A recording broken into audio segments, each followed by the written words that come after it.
न तुलाज मातीला तू जाग उधाणू दे आज उरी. उजाडू दे आज साकड हे माग होऊ दे पहाट नवी. आता होऊन जाऊ दे साऱ्या जगाला पाहू दे पडू दे पाऊल पुढं.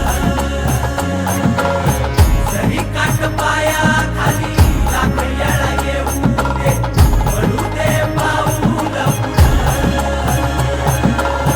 मोठी लढाई र लढू मातीसाठी र गड्या मनगटाचं जोर लावून. दाटला जरी अंधार एकजूट होऊ आज दिवा देऊ तेज दावर.